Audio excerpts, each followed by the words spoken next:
Hello and welcome to this week's edition of Mason Sports Insider. I am Tyler Brown alongside Dan Ward, and we have a lot this week, especially for the men's basketball team as they travel down to Charleston for the ESPN Classic, the Charleston Classic. And it was a great weekend for the Patriots in what was a classic that many expected the Patriots to maybe stumble upon in. They performed exceptionally well, making it all the way to the championship game. Yes, very impressive. Went up some of the top schools in the country in terms of basketball and as term as name recognition are concerned.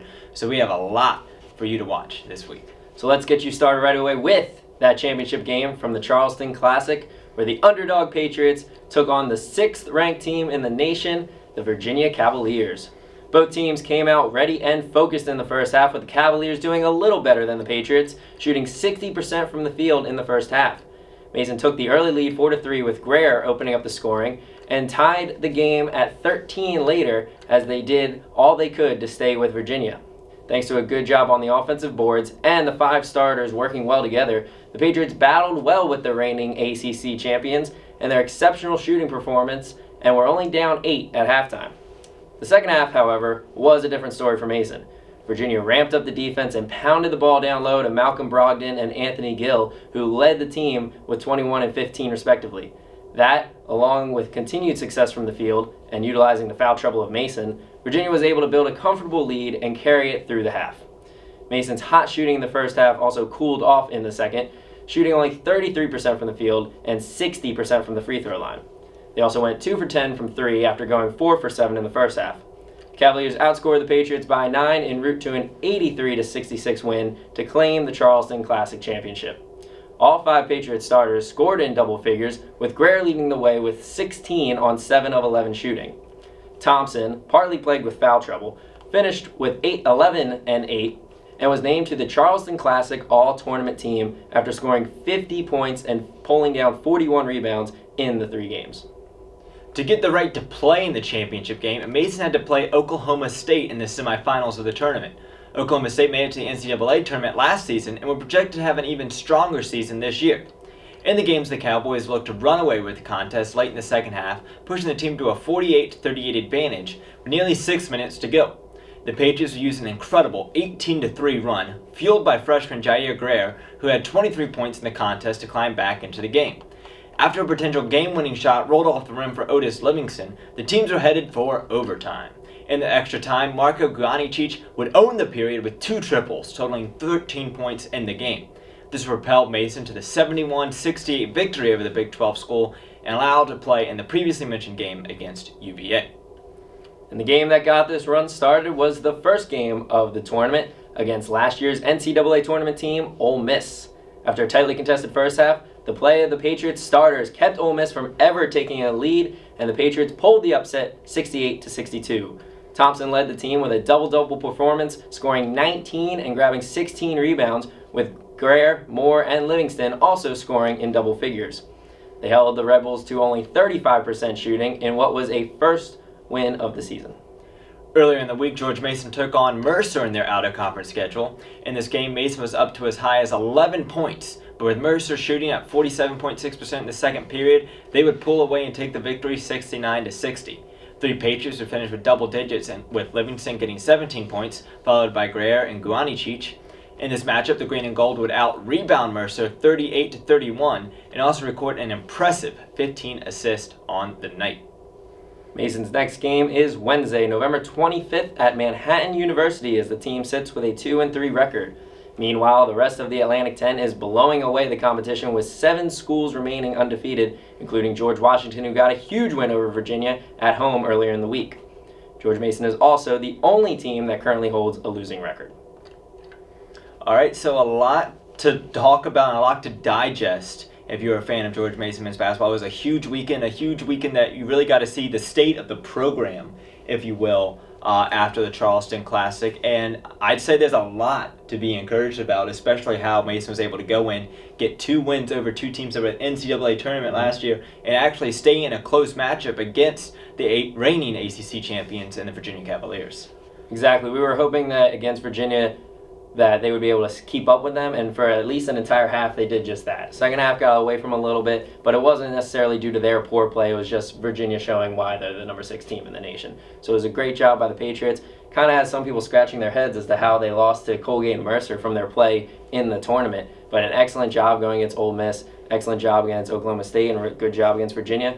Siobhan Thompson dominating, made it to the all-tournament team, 50 points and 41 rebounds. He was a sight to see. We know that he's going to be great this year, and he really made his name known in that classic. Yeah, it was really interesting to see how Siobhan has been really the fuel to the fire for Mason. Whenever he's had a double-double, Mason has won. When he doesn't get a double-double, the team loses. So it'll be interesting to see how that progresses going forward.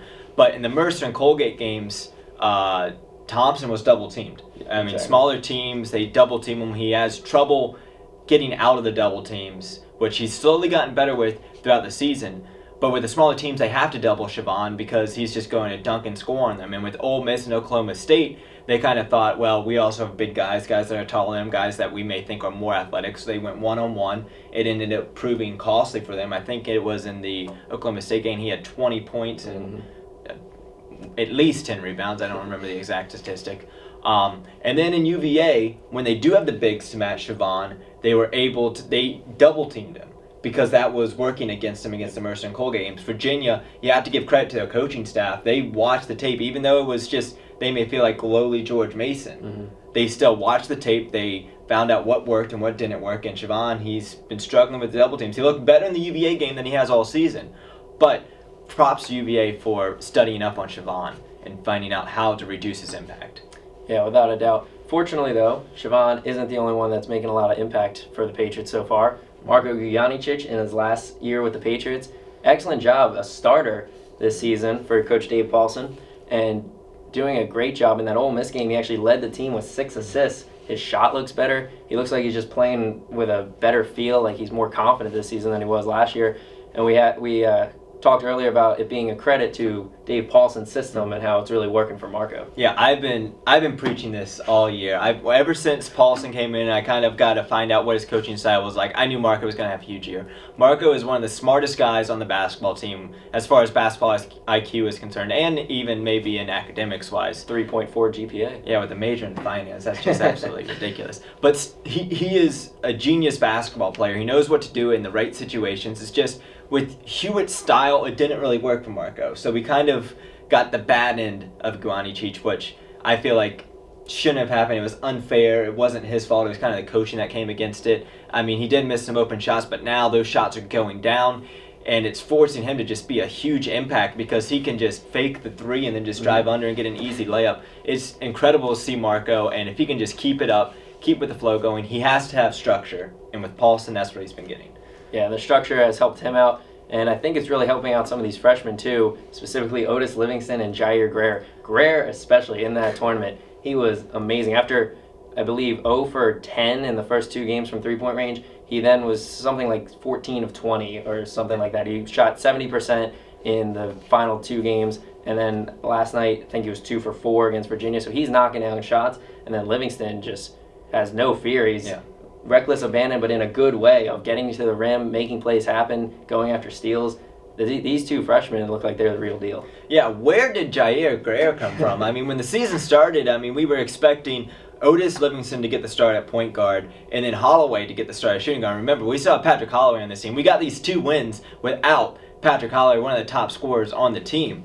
And then Jair Greer, he's just stepped up. He's had an incredible year. I mean, when Holloway comes back this Saturday when the team plays Wright State, and I honestly don't think Holloway will get the start. I think you got to go with the hot hand and Greer and hopefully have Holloway be a huge player off the bench, which has been a huge problem for the Patriots this year. I mean, I believe our total bench scoring is under 20 points in every game combined.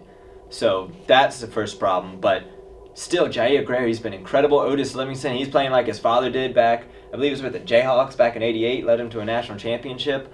It's incredible to see these 2 freshmen. They are playing like they are some of the most experienced guys on the court right now. Yeah, they are starters, and they're proving that they should be starters, and you can't take that away from Greer when Holloway comes back. Holloway's going to have to earn that spot, and it's perfectly okay if you have a sharpshooter and a veteran coming off your bench to help the team out. And as we mentioned, 0 first-half points against Virginia, only 8 bench points.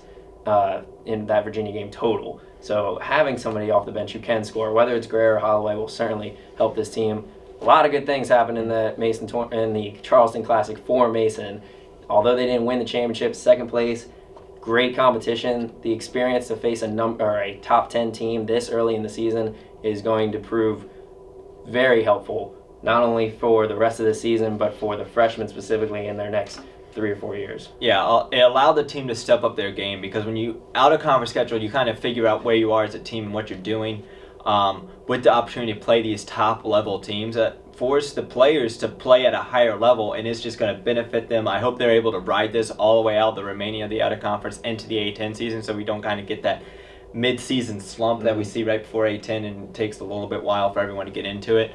But it was really impressive to see, encouraging results. I mean, commentators were saying it all throughout the Charleston Classic. Mason will not be the bottom of the A10 this year. They're going to be battling for that mid part. And also, assists. We don't normally get to talk about assists. Great job for the team. Finally, assists don't exist in George Mason basketball for the past couple of years. So props to the team for getting a couple of those. Moving on now to the women's basketball team, who looked to rebound from an 0-2 start to the season in their home opener against the Towson Tigers. Freshmen Jewel Triggs and Shanieri Bell received their first career starts in this one, and redshirt junior Tiffany Pageant scored the first points at Eagle Bank Arena for the women's team with a jump shot and a couple of foul shots to give Mason the opening 4-3 lead. Mason, shooting well from the field, led after the first quarter 21-17, but then suddenly in the second, the Patriots went ice cold while Raven Bankston came off the bench to score 7 of Towson's 19 second quarter points to lead them to a 36-31 lead at halftime. A speech by Coach Millison got the team going as they came out of the break to score 6 straight to take back the lead over Towson. They dominated the Tigers in the third and took a 10-point lead into the fourth. And despite a 31-point performance off the bench by Towson's Raven Bankston, the Patriots carried the lead the rest of the way and had their best quarter in the fourth, scoring 31 points as a team en route to a 88-76 victory for their first win of the season.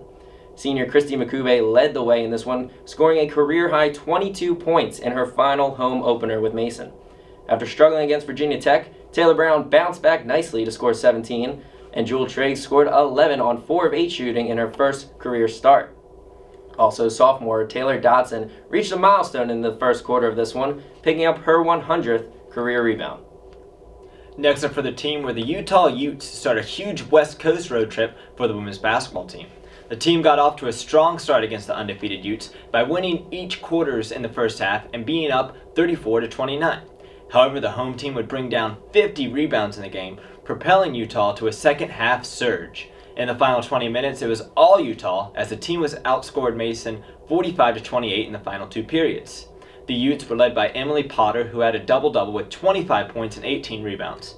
Despite Mason forcing Utah into 13 turnovers, the team could only capitalize with 10 points off of those turnovers, which would hurt the team because Mason will only have 6 turnovers of their own. The team would fall to their opponents 74-62. Once again, Taylor Brown recorded 17 points in the game, while Christy Makube had 10 points to go with 10 rebounds. With a 1-3 record to start the season, the team is sitting at 11th place out of the 14 teams in the Atlantic 10. Dayton, Richmond, and St. Louis, meanwhile, remain the only undefeated teams remaining in the conference. 1 win, 1 loss. Sound like they played pretty well against Utah. Obviously, we weren't able to see the game since they're all the way out west, but you like the improvement that they seem to be having with each game. Yeah, Utah's a good team. I mean, and they were up for a little bit. I mean, the Pac-12 team, Pac-12 is really good, especially in women's basketball. And we'll see how the season progresses going forward. They're up in Alaska right now. They've been there for quite a while because they have a tournament coming up there. I'm sure they're enjoying that. I believe the Louisiana native finally got to see her first chance of snow as you're watching their Twitter. But encouraging stuff to see. Taylor Brown finally seems to be getting it going after a slow start the first couple games. Good to see. Yeah, without a doubt. We mentioned the 50 rebounds. It's a little much. That's been one of the points of emphasis all season, that the team has to out-rebound their opponent. If they're able to out-rebound them, they will have success in that game. Unfortunately, not able to do it against Utah, and it proved a little costly. But you like that their turnover numbers are low. You like that they're sharing the ball, that it's not just the Taylor Brown show, that you're seeing improvement and results from the freshmen. Triggs, Bell making an impact immediately, just like the freshmen on the men's team. And you like Christy Makube stepping up in her senior year. So it's nice that similar or like last year, Taylor Brown kind of had to carry the whole team on her shoulders with 21 points a game. But this year she's scoring a little less, but the team's still doing well. They only have the one win, but they're still doing well despite her struggling a little bit. Yeah, the team is still producing without her getting those, like as you mentioned, 20 plus points a game. I believe Christy Makube, she's going to be a huge factor upcoming this season. I believe Nia Millison, it's incredible to see how she's able to rotate the players in and out. There are a lot of players getting playing time, Yes. and a lot of players are scoring too, unlike you see on the men's side where only the top 5 guys are scoring that are starting. Nia Millison, she's able to get all of her players in, or majority of them at least, and they're able to be effective when they're in the game. And it's working well for the team, and I believe that's something huge that as a player you like to see, because as a freshman, you want to get into the game, but you kind of understand your role. And if you're able to get into the game and be productive, that's huge momentum and confidence builder for the freshmen. Yeah, it's a lot of new players, so once they get the gel going, once they get that chemistry building, they will be a good team. And the fact that they're starting to have people score all across the bench, all across the roster, when they come together as a team and they really know each other better, then it's really going to be a lot of fun to watch. We move you on now to the men's cross-country team who competed in the IC4A Championships this past weekend. The 6-team championships was a 5-mile race that included Columbia, Harvard, LaSalle, Mason, St. Joseph's, and Temple. In his final race as a Mason Patriot, redshirt senior Stuart Lampin-Crowell shined through, finishing 4th overall among 76 competitors in what was perhaps his best championship race of his career. Unfortunately, the Patriots' success ended with Lampin-Crowell in this one, as the team finished 5th of 6 teams, with Columbia defending their 2014 championship.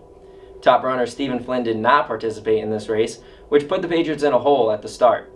They did see a couple of improved runs by 2 guys who will be returning next season in freshman Logan Miller and junior Brent Coulter, who finished 24th and 27th respectively. With the team being very young, this was a great learning experience and, as Andrew Gerard said, is a nice springboard into the indoor track season. Congratulations on an overall successful season, men's cross country.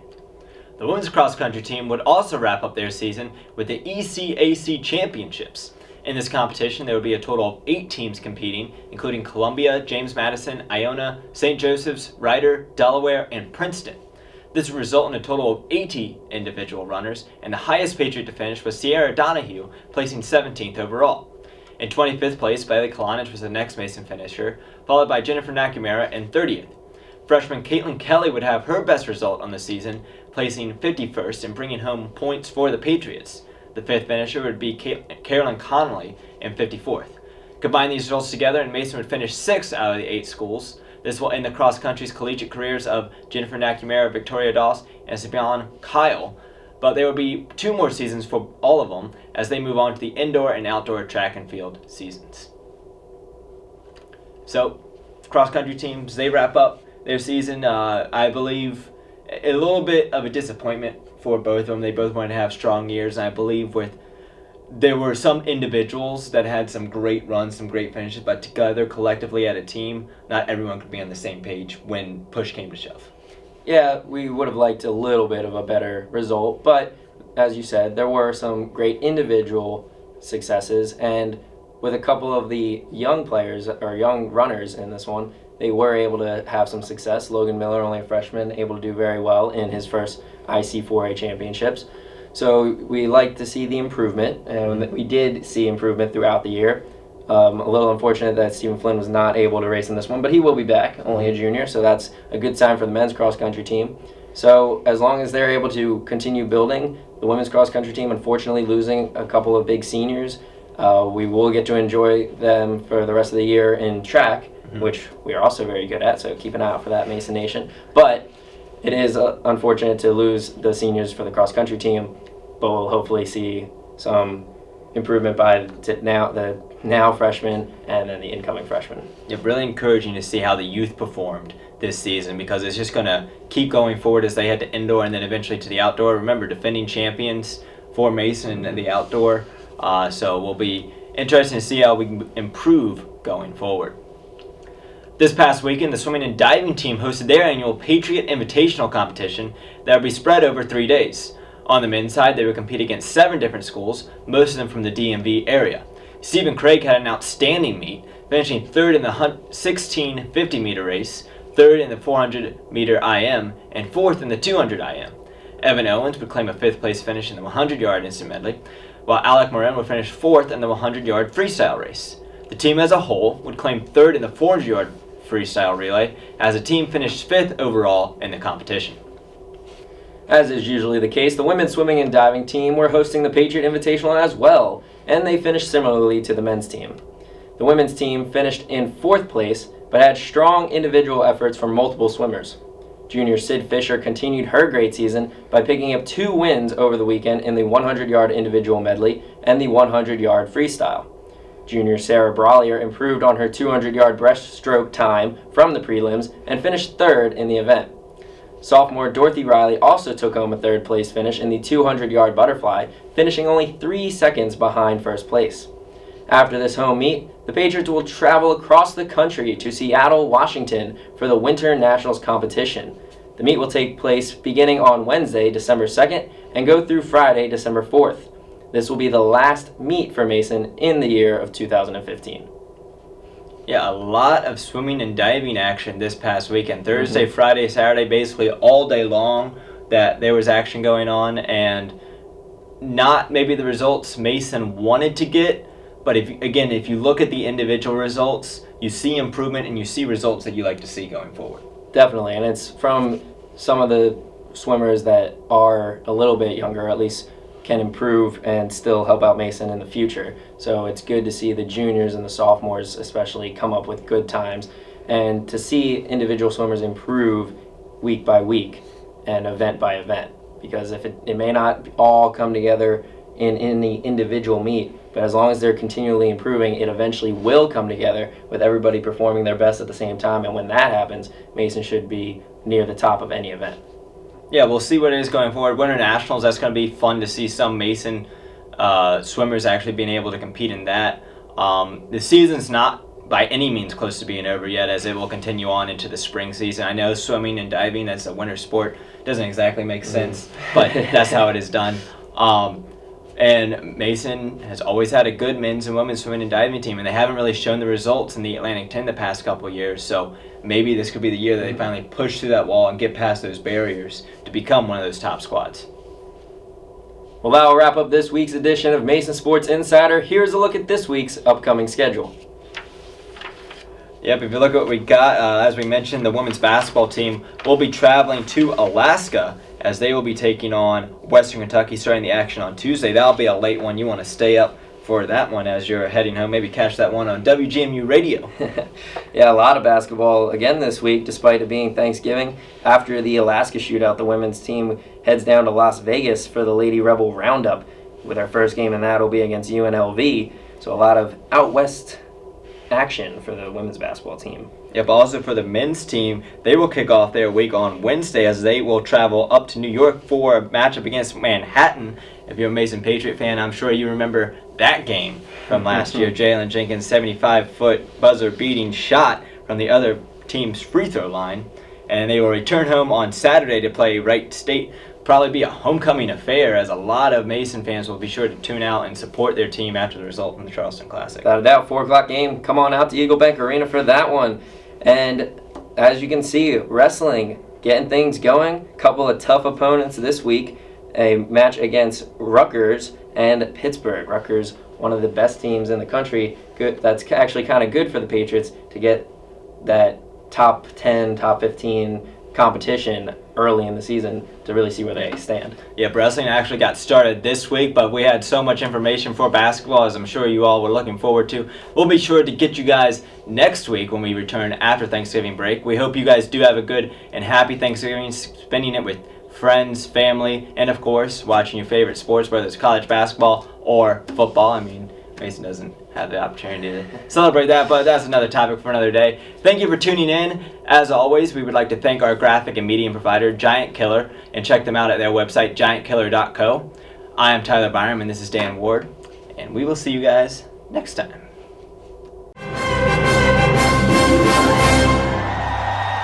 Thank you for making it to the end of the episode. Here is your Giant Killer Play of the Week. Earlier, the George Mason women's basketball team would host the Towson Tigers, former CAA rivals, in their home opener on the season. Going into the third quarter, Mason was trailing 44-43 as Taylor Brown would dribble it down the court, find Renea Mohammed in the corner, who would dump it off inside Christy Makube. One dribble, put it up and in to give Mason the 45-44 lead, which would be the lead for good for the women's basketball team as they would go on to defeat Towson 88-76. That is all we got for you this week. Happy Thanksgiving for both me and my co-host, Dan Ward. We will see you guys next week.